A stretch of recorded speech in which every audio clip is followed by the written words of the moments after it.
Hi, this is Monita Naidu. Welcome to our special chit chat. ఇవాళ మనతో పాటు రైటర్, డైరెక్టర్, యాక్టర్ వెంకటేష్ మహా గారు ఉన్నారు. రావ్ బహదూర్ మూవీతో జూలై 3న థియేటర్స్లోకి రాబోతున్నారు. రావ్ బహదూర్ గురించి బోల్డ్ అనే విషయాలు ఆయన మాటల్లోనే వినేద్దాం. చలో. హాయ్ అండి, బాగున్నారా? చాలా బాగున్నానండి. చెప్పండి, రావ్ బహదూర్ టీజర్స్ రిలీజ్ చేశారు, ఒక్క ముక్క అర్థం కాకుండా. అసలు ఏంటంటే చాలా కన్ఫ్యూజ్డ్గా ఉన్నాము, చాలా అట్ ద సేమ్ టైం చాలా ఇంట్రెస్టింగ్గా కూడా రన్ అవుతూ ఉన్నాయి. అసలు ఏం జరుగుతుంది అనేది మాత్రం ప్రతి ఒక్కళ్ళ బ్రెయిన్లో అలా నాటేశారండి మీరు. అదే అది ఇంటెన్షనలే. టీజర్ అంటున్నాం కదా, గిలిగింతలు పెట్టడం దాని జాబ్ కాబట్టి, టీజర్ జాబ్ కాబట్టి. సో అంతా చెప్పినా ఏం చెప్పనట్టు అనిపించడానికి కారణం అది. జనరల్గా టీజర్స్ అంటే కొంచెమైనా కానీ స్టోరీని మనం తెలుసుకోగలగడము, ఓకే జరుగుతుంది, ఓకే ఓకే ఓకే అలా ఉంటుంది. కాకపోతే ఈ టీజర్స్ రెండు కూడా ఎలా ఉన్నాయి అని అంటే, ఏదో ఉంది ఇందులో, ఏదో జరిగింది ఇక్కడ, ఇంత ఎట్లా అంటే చాలా క్యూరియస్గా ఉంది. క్యూరియాసిటీని క్రియేట్ చేశారు మీరు. అదే బేసిక్లీ చాలా చెప్పాము, కానీ ఇంకా చెప్పాల్సింది చాలా ఉంది కాబట్టి అది చెప్పలేదన్నట్టు కనిపిస్తుంది. కానీ కొంతవరకు అయితే చెప్పాము. 5 సంవత్సరం క్రితం చావాల్సినాడు, ఇంకా చావలేదు, బతికి ఉన్నాడని. That's the biggest story point కదా. అంటే ఇప్పుడు మీరు ఇది అన్నారు, నా ప్రైమ్ ప్రాజెక్ట్ అని అన్నారు. ఎందుకు ప్రైమ్ ప్రాజెక్ట్ ఇది? బేసిక్లీ ప్రైమ్ ఏజ్లో ఇది ఈ సినిమా ఎట్లా అయినా తీయాలని చెప్పేసి చాలా టైం పడుతున్నా కూడా ఎట్లయినా ఈ సినిమా తీయాలనుకుని నా ప్రైమ్ ఏజ్లో అంత టైం దీని మీద పెట్టాను కాబట్టి ఐఎమ్ జస్ట్ ఆ మాట అన్నా అనమాట.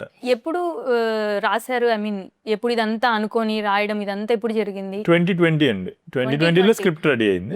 అప్పటి నుంచి ప్రయత్నిస్తున్నాను. ఇప్పటికి ఆడియన్స్ ముందుకి వచ్చింది. అంటే మొత్తం షూట్ ఎన్ని డేస్ లో కంప్లీట్ అయింది? షూట్ 82 days అండి. 82 days. But over period of 9 months పట్టింది ఆ 82 days షూట్ చేయడానికి. ఓకే. సో అంటే ప్లానింగ్ కావచ్చు, అన్ని సమకూర్చుకుంటూ చేయడానికి. So 82 days shoot, 1.5 years of overall process తర్వాత ఫిల్మ్ ఇస్ కమింగ్ అవుట్ అనమాట. జనరల్గా ఎక్స్పెక్టేషన్ వెంకటేష్ మహా అంటే ఒక కేర్ ఆఫ్ కంచరపాలెం ఇలా గుర్తుండిపోతుంది. అండ్ సత్యదేవ్ గారు అని అంటే అబ్బా మంచి యాక్టర్ అని, వీళ్ళిద్దరి కాంబినేషన్లో మూవీ అంటే అది చాలా ఇంట్రెస్ట్ క్రియేట్ చేస్తుంది. దాన్ని మీరు మ్యాచ్ చేయగలరా అన్న నమ్మకం మీకు ముందుగా ఉండిందా? అంటే ఈ స్టోరీ ఇదంతా అనుకున్నప్పుడు దాన్ని మనం మ్యాచ్ చేయాలి అని అంటే అదొక ప్రెషర్ లాగా ఫీల్ అవుతారు ఖచ్చితంగా. బట్ దీంట్లో న్యాచురల్గానే కథ it's a very entertaining story. Even though it discuss with this dark comedy in the film. So lot of dark comedy is. So it is an entertaining film in its own way. So మాకు ఆ నమ్మకం అయితే ఎక్కడ, doubt అయితే ఎక్కడ లేదు ఇది entertain చేస్తుందా లేదా అని. సత్య నేను కొలాబరేట్ అయినప్పుడు అది ఇంకొంచెం ఎన్హాన్స్ అయింది. Because Satya, we all know what kind of an actor Satya is. So he's a tremendous actor కదా. సో ఇంతకుముందు మేము ఇద్దరం కలిసి పనిచేసాం కూడా, ఉమామహేశ్వర ఉగ్ర రూప. సో సత్య అండ్ నేను కలిస్తే ఒక సర్టైన్ జానరాలో we already got good name ఆ సినిమా తీసి. నౌ జానరా మారింది, ఇంటెన్సిటీ ఆఫ్ ఫిల్మ్ స్టోరీ మారింది. బట్ వీళ్ళిద్దరు ఇప్పుడు దీంట్లో ఏం చేస్తారు, ఆ ఫామ్లో ఆ సినిమాలో అలా చేశారు, ఈ సినిమా ఇలా కనిపిస్తుంది, దీంట్లో ఏం చేస్తారు, that will become an exciting point అని మాకు అనిపించింది అనమాట మేము కొలాబరేట్ అయినప్పుడు. అండ్ స్టోరీలో న్యాచురల్గానే when it was written only it is very entertaining. Okay. ఎందుకు సత్య గారే, ఎందుకు సత్యదేవ్ గారే, ఎందుకు? సత్య అంటే బేసిక్లీ సత్యదేవ్ అనే actor is a precious gem, ఒక ప్రెషియస్ స్టోన్ ఉంటే మనం ఇప్పుడు ఫర్ ఎగ్జాంపుల్ కోహినూరు కోసం ఎట్లా కొట్టుకుంటున్నాం మనం అంటే, బేసిక్లీ మన దగ్గర నుంచి ఎత్తుకెళ్ళిపోయారు, అది మాకు ఇవ్వండి, మా స్టోన్ మాకు ఇవ్వండి. It's a stone, but it is precious కదా, very rare kind of a stone it is. అందుకనే దాన్ని మనం పెట్టుకోవాలంటే మన ఇంట్లో పెట్టుకోవాలని కొట్టుకుంటున్నాం కదా. అలాగే సత్యదేవ్ కూడా he is a precious gem, he's like that, అంత ప్రెషియస్ యాక్టర్ అనమాట. సో అది మన ఇండస్ట్రీలో మనోడు ఉన్నాడు, సత్య ఉన్నాడు. యూనో ఆయన ఫిల్మ్స్ ఇంకా ఫిల్మ్స్ చేసే కొద్దీ అదర్ ఇండస్ట్రీస్ వాళ్ళు కూడా డెఫినెట్లీ మాకు కావాలి, ఈ జెమ్ మా దగ్గర ఉండాలి, మా ఇంట్లో అలాంటి ఒక యాక్టర్ అనమాట. ఇంతకు ముందు సత్య గారిని నేను ఇంటర్వ్యూ ఇలా చేసినప్పుడు నేను అన్నాను, ఇలా కాదండి ఇంకా మిమ్మల్ని చాలా డిఫరెంట్, యాక్చువల్గా నేను చాలా ఫ్యాన్ ఆయనకి, ఆయన యాక్టింగ్కి ఆయన నాకు నచ్చుతారు అనమాట. నేను అన్నాను మిమ్మల్ని చాలా డిఫరెంట్గా చూడాలని ఉండిందండి, ఒక టైపు విలని షేడ్లో కానీ ఇలాంటి షేడ్లో నాకు చూడాలని ఉండిందండి అని. అంటే తప్పకుండా అండి, అలాంటి కథలు వస్తే మనం తప్పకుండా నేను చేస్తాను ఇది అని అన్నారు. తర్వాత మీతో మూవీ అని అన్న తర్వాత ఆ లుక్ చూసిన తర్వాత నేను షాక్ అయ్యాను. ఎంత డిఫరెన్స్ ఉండింది ఇంతకు ముందు ఈ సత్యదేవ్ ఒకటేనా, అంత చేంజ్ చేసేసారు మీరు ఆ లుక్ ను కూడా. అది దట్స్ వాట్ ఈ స్టోరీ అవకాశం ఇచ్చింది మాకు. బట్ నేను కూడా చాలా హ్యాపీ ఫీల్ అయింది ఏంటంటే సత్యకున్న the range of acting, the ability ఏదైతే ఉందో అది తన ఫిల్మ్స్ ఇప్పుడు దాకా ఇంక్లూడింగ్ ఉమా మహేశ్వర్ గ్రూప్స్ ఐ థింక్ ఎక్స్ప్లోర్ చేయలేదు ఆ రేంజ్ ఆఫ్ యాక్టింగ్ని. సో నాకు ఈ కథలో సత్యాన్ని పెట్టుకున్నప్పుడు సత్య ఓకే అనుకుని మేము సినిమా స్టార్ట్ అయినప్పుడు ద బిగ్గెస్ట్ హ్యాపీనెస్ ఏంటంటే ఇదేదైతే చెప్తున్నామో అంత రేంజ్ ఆఫ్ యాక్టింగ్ ఎబిలిటీని ఎక్స్ప్లోర్ చేసే ఒక ఫిల్మ్ ఇది. అండ్ అది సత్య కెరీర్లో ఈ సినిమా అంటే as an audience, as a Satya's fan or like Satya's fan అంటే నాకు I love lot of actors. Satya is one of the best actors. ఆ రకంగా నేను I'm very big fan of Satya's acting కదా. సో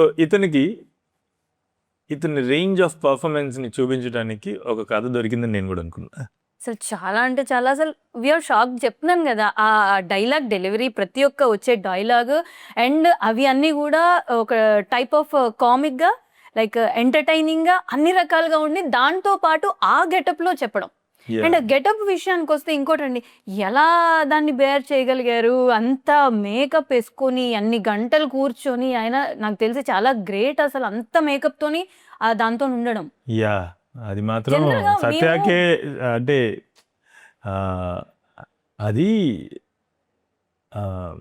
సత్యనే అడగాలి. అంటే నాకు తెలుసు అది ఎంత మీరు సెట్ లో ఉండి చూసుంటారు. యాక్చువల్ గా అవన్నీ అన్ని వేసేసుకొని ఎవరిని పెట్టేసుకొని చెయ్యాలి అని అంటే ఫుల్ ఆన్ మూవీ అలాగే ఉంటుందండి మోస్ట్ ఆఫ్ ద పార్ట్.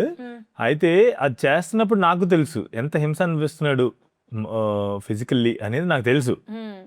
కానీ నేను ఆ మాట వెళ్ళి నేను sorry Satya, I know you are going through అంటే ఏదైతే ఎనర్జీని కూడగట్టుకున్నది చేస్తున్నాడో ఆ ఎనర్జీ అయిపోతుంది. నేను ఏ రోజు సెట్లో నేను వెళ్ళి సత్య ఐఎమ్ సో సారీ, లేదంటే you're really I know the physical pain, నేను ఈ మాటలన్నీ అన్నానంటే అది ఫోకస్ అక్కడికి వచ్చేస్తుంది కదా. అందుకని ఎప్పుడు అనలేదు. కానీ సినిమా అయిపోయిన తర్వాత చాలాసార్లు ఉన్నాయి. ఎందుకంటే డ్రెస్ ఉంది కదా, first of all it is very stinky because we didn't wash those clothes అనమాట. బికాస్ క్లోత్ చాలా ఓల్డ్ ఫ్యాబ్రిక్, అది ఆప్షన్లో తెచ్చుకుని దాంతో ఆథెంటిక్గా ఉండటానికి అని చెప్పేసి కుట్టించాం. అది ఒక్కసారి వాష్ చేస్తే ఇలాగా చిరిగిపోతుంది, పిగిలిపోతుంది. సో కాబట్టి we didn't wash it at all, just dry washing and something బ్లోవర్తో ఏదో చేస్తారు కదా అలా చేసి. So first of all clothes are not being washed. And next wait, it's not that అవి ఇట్లా హాయిగా ఉండే క్లోత్స్ ఏం కాదు, అవి చాలా థిక్ క్లాత్ అనమాట అది. సో లేయర్స్ ఉంటాయి సత్య కాస్ట్యూమ్కి ఎప్పుడు. అన్ని costumes in this film has layers. One, లోపల పైజమా లాంజ్ వేర్, దాని మీద రోబు, దాని మీద ఆభరణాలు, ఇంకెట్లా చాలా ఉంటాయి, గడ్డం, పెద్ద విగ్గు. సో వీటన్నిటి మధ్యలో ఓ మనిషి ఎలా, ఐ నో ద ఫిజికల్ చిరాకు ఆఫ్, బట్ ఆయనది అంతా జస్ట్ ప్రాసెస్ చేసుకుని వచ్చే. ఆయన ఎంత గ్రేట్ అంటే వీటన్నింటి మధ్యలో ఆ ఎమోషన్, మీరు చెప్పేది ఆ సీన్, ఆ ఎమోషన్ క్యారీ చేస్తూ ఒక డైలాగ్ డెలివరీ చెయ్యాలి. అది మీకు మళ్ళీ వర్కౌట్ కాకుండా మళ్ళీ టేక్ తీసుకుంటారు. అయ్యో చాలా ఉన్నాయి అలాంటి ఇన్సిడెన్సెస్. అసలు ఎంత ఇదండి కంటే నాకు తెలిసి మీరు పని రాక్షసుడు అనుకుంటా. ఇది సత్య గారిని అడిగితే తెలుస్తుంది. అంటే at the end of the day మనకి మన మీద ఇన్ని కోట్లు ఖర్చు పెడుతున్నారు. అంటే అంటే నేను ఒక నా ఇమాజినేషన్ అది ఇంకా వాళ్ళు నా ఇమాజినేషన్లో ఉన్న ఒక స్టోరీని నమ్మి ఒకళ్ళు ఇన్ని కోట్లు పెడుతున్నప్పుడు అండ్ నాకు ఆ ఫ్రీడమ్ కావాలని నేను అడుగుతున్నప్పుడు, నేను తీయాలనుకుంటున్న కథని నేను తీయాలి అనే ఫ్రీడమ్ నాకు కావాలనుకున్నప్పుడు అంత బాధ్యత కూడా తీసుకోవాలి కదా. సో ఐ థింక్ నేను పని రాక్షసుడిని అనేది ఇట్స్ బేసిక్. డైరెక్టర్ లాగా ఉండాలి, లేకపోతే జస్టిఫై చేయాలి కదా మనీ మొత్తాన్ని. సో అలా ఉండటాన్ని చాలా మంది చూసి అమ్మో వీడు పని రాక్షసుడు లేదంటే వీడు దుర్మార్గుడు అనుకుంటారు, కానీ వాడి పనే అది. మనకి బెస్ట్ అవుట్పుట్ కావాలి కాబట్టి 200 మంది 300 మంది ఇప్పుడు రాజమౌళి గారి సినిమాలు దాంట్లో అయితే కనుక ఒక 500-1000 మందిని ఒక దర్శకుడు డైరెక్టరు తను చెప్పిన పని తను అనుకుంటున్న షాట్ అక్కడ జరగాల్సిన పనిని చేయించాలి అంటే వాళ్ళు అలాగే కనిపిస్తాడు. ఆ డైరెక్టర్ మూర్ఖుడిలా కనిపిస్తాడు. సో కానీ కావాల్సింది మీకు కావాలి. సో ఐ థింక్ ఇది నా సత్యాన్ని అడిగినా లేదంటే నా టీంలో పనిచేసిన ఎవరిని అడిగినా కూడా వేరే పిక్చర్ ఇస్తారు. యాక్చువల్గా వాళ్ళు ఉండాల్సిందండి మీరు మీతో పాటు. ఎందుకంటే మీ గురించి తెలుసుకోవడం ఎక్కువ ఇంట్రెస్టింగ్గా ఉంటుంది జనాలకు కూడా. ఈయన ఇంత ఎలా చేయించాడు వాళ్ళతోనే. సో ఈయన చేయించారు, ఓకే, చేసిన వాళ్ళు ఎలా చేశారు అది వాళ్ళకి తెలియాలని అనుకుంటారు కదా. వాళ్ళు ఎలా చేశారు, ఎన్ని స్ట్రగుల్స్ పడ్డారు ఏంటి అనేసి. దొరికిపోయాను అనవసరంగా అనుకున్న వాళ్ళు కూడా ఉండొచ్చు. కాకపోతే అవుట్పుట్ వచ్చిన తర్వాత ఒకసారి మళ్ళీ ఆ ఫిల్మ్ మొత్తం చూసిన తర్వాత అదంతా ఒక రిఫ్రెష్మెంట్ అయిపోతుంది కదా. సో దట్ ఈస్ వాట్ అన్ని మర్చిపోతారు కదా ఎవరిని. ఈ మూవీనే నా కష్టం అక్కడ కనిపించినప్పుడు అది వేరేలా ఉంటుంది. అదేనండి. ఇప్పుడు ఆ పని చేసే అందరి కష్టాన్ని టువర్డ్స్ ద ఎండ్ ఒక ఆనందాన్ని ఇవ్వాలంటే వాళ్ళకి డైరెక్టర్ కూడా మరి డైరెక్టర్ చేయాల్సిన పని చేయాలి కరెక్ట్గా. ఇప్పుడు వాళ్ళందరి ఎఫర్ట్స్ వృధా అవ్వకుండా చేయాల్సిన బాధ్యత కూడా డైరెక్టర్దే. So that's the thing. Money వృధా కాకూడదు, అందరి ఇప్పుడు సంవత్సరంన్నర పాటు వాళ్ళందరూ పెట్టిన ఎఫర్ట్స్ వృధా కాకూడదు. సో వీటన్నిటి బాధ్యత డైరెక్టర్ మీద ఉంటుంది. ఎస్. అయితే ఇన్ని ఇయర్స్ నుంచి మీరు అనుకుంటున్నారు, అదొక ఇట్స్ లైక్ ఏ డ్రీమ్, ఇది అవ్వాలి, జరగాలి, ఇది ఖచ్చితంగా ఎట్లయినా పట్టాలు ఎక్కాలి అన్న దృష్టితోనే వచ్చారు. ఓవరాల్ మూవీ మొత్తం చూశారు, చూసుకున్న తర్వాత మీకు మీరు ఏమనుకున్నారు? I'm happy and I'm grateful. Simple happy. Yeah, grateful that this film, I got an opportunity to finally tell this film to the audience, tell this story to the audience. Very grateful, yeah. అదే producers దగ్గరికి వెళ్ళిన తర్వాత అంటే ఈ travel చేసిన ఈ 5 yearsలో చాలా మందిని అప్రోచ్ అయ్యారా మీరు? సో ఈ అప్రోచ్ అయిన తర్వాత ఒక్క దగ్గర మీరు ఆగిపోయారు, లైక్ నా బండి పట్టాలు ఎక్కడానికి ఇక రెడీ అయిపోయింది అని అన్నాయి. వాళ్ళకి ఏం చెప్పారు, వాళ్ళు ఎలా నమ్మారు, లైక్ ఈ కథలో ఏముంది ఏంటి అని వాళ్ళు ఒక క్వశ్చన్ వేసుకుంటారు కదా, ఎలా వాళ్ళని నరేట్ చేశారు ఈ స్టోరీ ఇదంతా కూడా? నాకు సర్ప్రైజింగ్లీ ఈ కథ చాలాసార్లు నరేషన్ ఇచ్చాను, అందరూ కూడా ఈ కథ నచ్చింది, కానీ దీని తాలూకా ఎకనామిక్స్ వేరే క్యాలిక్యులేషన్స్ వల్ల ఇది డిలే అవుతూ వచ్చిందనమాట. కానీ కథ నచ్చకపోవడం అట్లేదు, కానీ ఆ ఆస్పెక్ట్స్ ఏవైతే వెనకాడేటట్టు చేసినాయో చాలామందిని, దీంట్లో ఆ మెరిట్ కూడా ఉంది అని ఫస్ట్ శరత్ అండ్ అనురాగ్ కనిపెట్టారు ఈ కథ. ఎందుకంటే వాళ్ళు నేను నరేషన్ ఇవ్వలే వాళ్ళకి, ఫస్ట్ నేను స్క్రిప్ట్ పంపించాను, వాళ్ళు స్క్రిప్ట్ చదివారు. అండ్ దే ఫెల్ట్ ఏదైతే ఈ కథగానే కాదు దీంట్లో it is film, it is commercially viable, it has value, you know commercial value ఉంది దీంట్లో అని కూడా గ్రహించిన వాళ్ళు వీళ్ళిద్దరు, Anurag and Sarath. And then వాళ్ళు అక్కడితో ఆగల, ఇటువంటి ఒక అంబిషియస్ ఫిల్మ్ చెయ్యడానికి మనకి ఇంకా సపోర్ట్ కావాలి అని వాళ్ళు గ్రహించారు. వాళ్ళు వెళ్ళి నమ్రత గారితో చెప్పి నమ్రత గారితో ఒక నరేషన్ ఇప్పించారు నాతో. అండ్ నమ్రత గారు విన్నప్పుడు నమ్రత గారు దీని లోపల క్రియేటివ్ వాల్యూ ఎంత ఉందో కూడా ఆమె దాన్ని పసిగట్టారు. అంటే 6 hours నరేషన్ తర్వాత చాలు ఈ రోజుకి రేపు కలుద్దాం అనొచ్చు, కానీ నరేష్ రావు గారు ఇంకో 2 hours నాతో డిస్కస్ చేసి every creative న్యూఆన్స్ in it, detail in it, she picked it and she discussed it with me.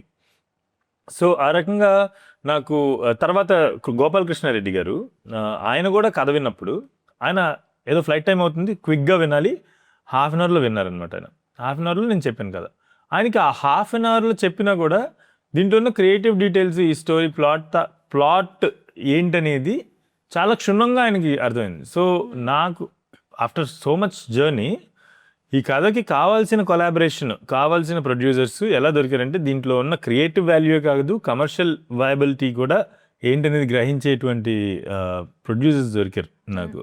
So that is the reason నేను ఈరోజు నాకు ప్రొడ్యూసర్స్ నుంచి వచ్చిన సపోర్ట్ ఏంటంటే అది. Creatively they understood the film, at the same time they understood the potential of అంటారు కదా like time రావాలి ఏదన్నా జరగాలి అంటే, మీరు ఈ 5 years అలాంటి ఒక మంచి ప్రొడక్షన్ హౌస్లోకి వెళ్ళడానికే ఇంత టైం తీసుకుందేమో అని అనుకోవచ్చు. లైక్ ఏంటి అరాకొరగా అలా ఇలా ఓకే లేదంటే కష్టపడి ఇలాంటివి ఏం లేకుండా మీకు ఫ్రీ హ్యాండ్స్ ఉన్న ఒక మంచి ప్రొడ్యూసర్స్ దొరికారు. లైక్ అందుకని 5 years ఆగారేమో మీరు, అందుకనే ఉంటుందేమో, ఎందుకంటే ప్రతి దాని వెనకాల ఒకటి ఉంటుంది కదా. ఎస్ అంటే నేను 5 years పట్టింది కథ ఎక్కించడానికి అనేది నేనేం రిగ్రెట్ అవ్వట్లా. నేనేం ఖాళీ కూర్చోలేదు 5 yearsలో. 5 yearsలో నేను యాక్ట్ చేశాను, ప్రొడ్యూస్ చేశాను. ఈ సినిమా ఎక్కించే ప్రాసెస్లో యాక్టింగ్ చేసా, ప్రొడ్యూస్ చేసా. దాంతోపాటుగా నెక్స్ట్ 20 సంవత్సరాలకి కావాల్సినటువంటి మెటీరియల్ నా దగ్గర ఉంది. నెక్స్ట్ 20 years నేను ఖాళీ లేకుండా ఎవ్రీడే పని చేయడానికి తగ్గ while trying to materialize this film, I also worked. I didn't waste the time. So I'm not regretting for waiting. I'm grateful that after all that waiting, anta wait chesin tarvata right collaboration dorikindane aanandam, gratefulness tappa నాకు regrets ఏం లేవు. Yeah అంటే మీరు మీ క్లారిటీతో మీరు ఉన్నారు కాబట్టి మీకు అసలు రిగ్రెట్స్ ఉండదు. బయట అనుకునే వాళ్ళు ఎన్నైనా అనుకోవచ్చు. సో మనకి మనం బ్రెయిన్లో నా క్లారిటీ నాకున్నప్పుడు ఇంకేంటి అని అనుకున్నప్పుడు సో నో రిగ్రెట్స్, అంతే కదా. అండ్ మీరు రైటర్ డైరెక్టర్ అయిన యాక్టర్, ఇందులో ఏం చేశారు? యాక్టింగ్ చేశారా లేదంటే మాకు కనిపిస్తారా మీరు? టీజర్లో ఉన్నా నేను యాక్చువల్లీ, మీరు టీజర్లో క్లోజప్ ఉంది నాది. So now you go back and see where I am in teaser. Sorry చూసే సత్య గారిని చూడడానికి సరిపోతుంది. Like which is good actually. ఎందుకంటే చెప్పాలా అంటే ఇప్పుడు ఫ్యాన్ అన్నగా ఫ్యాన్ కాకుండా నార్మల్ పర్సన్ అయినా కానీ సత్య గారు అనగానే అదొక అటెన్షన్ ఉంటుంది. ఆయన మేకప్ దగ్గర నుంచి డైలాగ్ డెలివరీ దగ్గర నుంచి ఎలా ఎంటర్టైన్ చేశారనే దగ్గర ప్రతి ఒక్కటి అబ్జర్వ్ చేస్తారు. సో చూసారు మీరు చెప్పిందాక నాకు అంటే విచ్ ఇస్ గుడ్. అంటే యాక్టర్ కూడా సక్సెస్ఫుల్ అయ్యాను కదా నేను కనపడలేదంటే అక్కడ. So it means good this thing. ఇవి మీరు వేసుకోవడం ఇవన్నీ జరిగిందా? సో నాకు ఎప్పుడు అర్థమైందంటే సత్య పడే కష్టం. ఇప్పుడు మీరు నేను ఎక్కడ కనపడ్డాను టీజర్లో చూస్తే, నేను కూడా సిమిలర్ సెటప్లో ఉంటా, గెటప్లో. ఓకే. సో నేను 5 days చేశా ఆ గెటప్లో. నా క్యారెక్టర్ పరిధి 5 days. ఓకే. 4 days అనుకోండి, 4 days చేశా. సో ఆ 4 daysలో నాకు అర్థమైపోయింది 82 days సత్య ఏం హింస అనిపించాడు అనేది. సో అందుకనే నాకు తెలుసు ఏం హింస అనిపిస్తున్నాడో, కానీ షూట్ అయ్యేంత వరకు ఏ రోజు కూడా దాన్ని అడ్రస్ చేయలేదు నేను. ఎందుకంటే వెళ్ళి నువ్వు ఎంత హింస అనిపిస్తున్నావు నాకు ఈరోజు అర్థమైంది అంటే, నేను అనిపిస్తున్న హింస అనే ఆలోచన ఎందుకు పెట్టాలి సత్యాకి నేను అని చెప్పేసి, ఓహో నేను హింస అనిపిస్తున్నానా అనుకుంటాడే అని ఆలోచన ఎందుకు పెట్టాలి మనం అని చెప్పలే. కానీ తర్వాత we discussed about it a lot. అంటే ఆ 4 రోజుల్ని నా గెటప్లో ఉంటే, so I'll tell you, mentally it is affecting. Mentally, not just physically. కాదు, ఈ 90 days నిద్రపోయారా మీరు? ఈ షూట్ టైము వీటప్పుడు లేదనంటే అందులోనే రేపు ఏం చేద్దాము, రేపు ఇంకేం చేద్దాము, ఇంకా అదే ఇంప్లిమెంట్ చేద్దాం అని చెప్పేసి అలానే ఉన్నారా లేదంటే నిద్రపోయారా? ఏ డైరెక్టర్కైనా అసలు రేపు నుంచి షూట్ బిగిన్ అవుతుందంటే ఈరోజు నైట్ కమ్మగా నిద్రపోయి రాడు ఏ డైరెక్టర్. లైక్ ఇది ట్రిక్కీ మూవీ టైప్లో ఉంటుంది కదా, లైక్ కొన్ని ట్విస్ట్లు ఇట్లాంటి సంథింగ్ కొంచెం డిఫరెంట్ మూవీ కదా, అనిపిస్తూ ఉంటుంది ఈయన నిద్రపోయారా నైట్ అసలు ఎస్పెషల్లీ సినిమాలతో ఇలాంటి సినిమా తీస్తున్నప్పుడు వచ్చే సమస్య ఏంటంటే ఎవ్రీడే సెట్లో చాలా అడ్రినల్ రష్ వస్తుంది, ఎందుకంటే సినిమా ఈజ్ లైక్ దట్. ఈ ఫిల్మ్ ఇలాంటి ఫిల్మ్స్, ఇలాంటి సెట్స్, ఇంత పెద్ద డ్రామా ఇది డైరెక్ట్ చేసే టైంలో యూనో ఆ ఇంటెన్స్ ఉంటుంది కదా, ఇంటెన్సిటీతో డైరెక్ట్ చేస్తాం కదా, ఆ అడ్రినల్ రష్ వస్తుంది. అంత అడ్రినల్ రష్ అంత పంప్ అయ్యి ఉండి ఇంటికి వెళ్ళగానే అది పూర్తిగా కామ్ అవుతే కానీ నిద్ర పట్టదు. నిద్రపోయాము అనగానే 2-3 గంటలు మళ్ళీ రేసి రెడీ అయ్యి రావాల్సి వచ్చేది. So this is the problem with intense film making. Yeah, so the adrenal that pumps in you while making ఆ రోజు shoot that won't let you sleep that night. నిద్రకి పట్టే లోపల మళ్ళీ తెల్లారిపోద్ది, మళ్ళీ రావాలి. సో అంటే ఇంకా అందులోనే ఉండిపోతారు. ఇంకా మీరు ఇట్లా ఉన్నారు అని అంటే మీరు అన్ని క్యారెక్టర్స్లో ఉండాలి, సత్య గారు ఆయన క్యారెక్టర్లో ఉండాలి. ఇంకా ఆయన బయటకు వచ్చారు క్యారెక్టర్ నుంచి, అందులోనే ఉన్నారా సత్య గారు? ఎందుకంటే అది అంత ఇదిగా తీసేసుకుంటారు. ఆయన ఎక్కడున్నా కానీ జీవించేస్తారంటారు కదా, ఆ టైప్లో క్యారెక్టర్లోకి వెళ్ళిపోతారు ఆయన. సత్య అదే he excelled one thing in this. నాకు 5 years లేటర్ క్రితం 6 years క్రితం మేము ఇద్దరం కలిసి పనిచేసినప్పుడు సత్య తెలుసు. కంచరపాలెం కన్నా ముందు నేను ఒక కథ తీద్దాం అనుకున్న సత్యత. అప్పుడు సత్య తెలుసు, ఇప్పుడు సత్య తెలుసు. What he achieved is balance. So చాలా ఇంటెన్స్ యాక్టర్, చాలా రేంజ్ ఉన్న యాక్టర్, ఇంటెన్స్ యాక్టర్ కదా. He can perform that intensity. అతను ప్రొఫెషనల్లో పర్ఫామ్ చేయాల్సిన ఇంటెన్సిటీని పర్ఫామ్ చేసి కార్ ఎక్కగానే ఇంటికి వెళ్ళే దారిలో he normalize himself and become. So ఆ personal life and professional life balance అనేది చాలా బాగా డెవలప్ అయింది. సూపర్. చాలా తక్కువ మంది ఉంటారు అలాగా నాకు తెలిసినంత. అంటే ఏ చిన్న జాబ్ చేసినా కానీ ఇక్కడ స్ట్రెస్ అక్కడ తీసుకెళ్ళడం, చిన్న నార్మల్ ఏ జాబ్ విషయానికి వచ్చినా కానీ, actor not only actor, job విషయానికి వచ్చినా కానీ ఇక్కడ స్ట్రెస్ అక్కడ చూపించడం ఇది ఉంటుంది. ఇది చాలా తక్కువ మందికి ఇలా ఉంటారు, ఇలా బ్యాలెన్స్డ్ గా ఉంటారు. I think film making especially ఇట్లాగా ఓవర్గా ఎక్స్పోజ్ అయ్యేటువంటి ప్రొఫెషన్స్ లో ఉన్న, ఐ థింక్ మీరు కూడా అందరం కూడా చేయాల్సింది ఏంటంటే we definitely have to learn that personal life and professional life balance అనేది we have to learn because we are born for ourselves also. So I think we are born to live our lives also. మీరు సత్య గారి దగ్గర ఏం నేర్చుకున్నారు? ఇదే నేర్చుకున్నా అంటే మధ్యలో నేను I was like that before Kancharapalem. After Kancharapalem నేను చెప్తున్నా కదా, ఇలా work and personal life balance కోల్పోయా.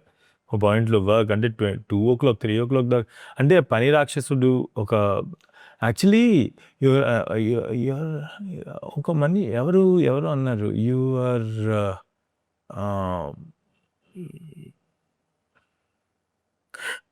అబ్బా అదేదో మంచి టర్మ్ సమ్మన్ సెడ్ ఇట్ అనమాట.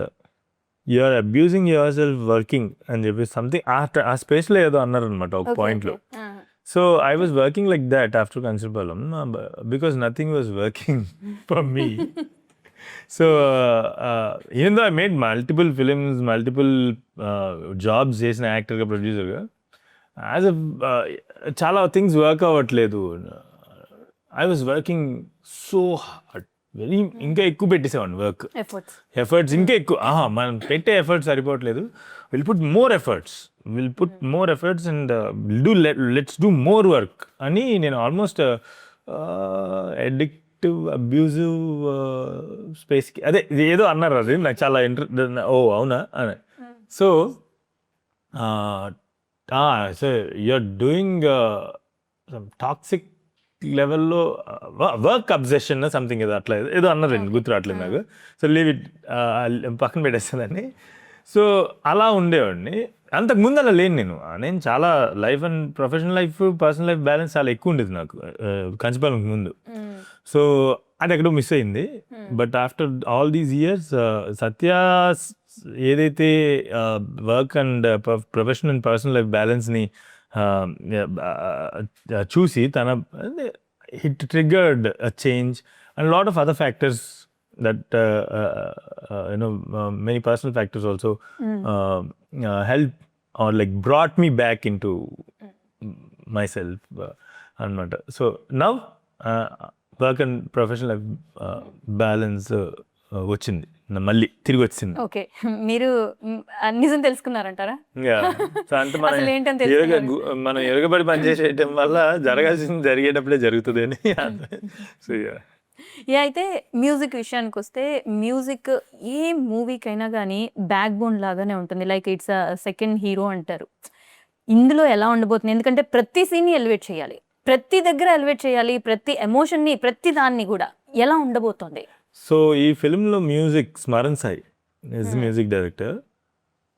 నాకు తెలిసి నేను ఒక స్టేజ్ మీద చెప్పాను, he's my A R Rahman, Mani Ratnam గారికి ఏఆర్ రెహమాన్ అలాగా నాకు స్మరణ్ సాయి అట్లా అని చెప్పి.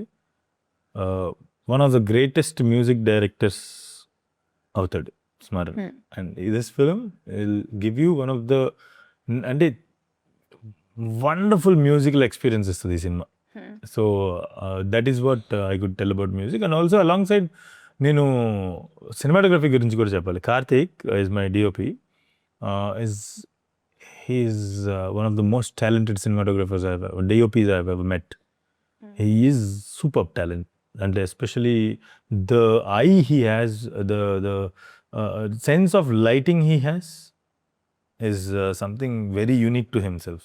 So వీళ్ళిద్దరూ కూడా are going to be like they both are wonderful assets for this film.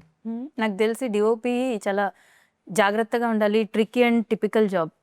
ఇలాంటి మూవీస్లో ప్రతి ఒక్క విషయాన్ని, ప్రతి ఒక్క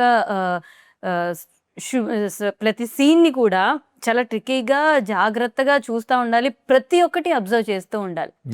వన్ గుడ్ థింగ్ ఏంటంటే విత్ 3 of us, నేను సినిమాటోగ్రఫరు, అలాగే music director Smaran, cinema Karthik, నేను, మా ముగ్గురికి we're from independent film making background who are trying to show our expertise, like our talent in mainstream film making. ఈ cinema start అయ్యే ముందు ముగ్గురం కూడా ఇండిపెండెంట్ ఫిల్మ్ మేకింగ్ బ్యాక్గ్రౌండే. మెయిన్ స్ట్రీమ్ ఫిల్మ్స్లో మేము ఏం చేయగలమో చూపించాలి అని రెడీగా ఉన్నటువంటి ముగ్గురు అనమాట. సో మా ముగ్గురికి ఒక రావు బహదూర్ ఒక ప్లాట్ఫామ్ ఇచ్చింది మెయిన్ స్ట్రీమ్ ఫిల్మ్ మేకింగ్ స్పేస్లో వాట్ వీ కెన్ డూ అని చూపించుకోవడానికి. సూపర్ మంచి సక్సెస్ అవుతుంది. రావు బహదూర్ July 3rd రిలీజ్ అవబోతుంది. థియేటర్స్లోనే వాచ్ చేయండి. చాలా మంచి సక్సెస్ అవ్వాలి అని మనస్ఫూర్తిగా కోరుకుంటున్నాను. Thank you so much. Thank you very much. ఇది ఇవాల్టి special chit chat. Stay tune to V6 News.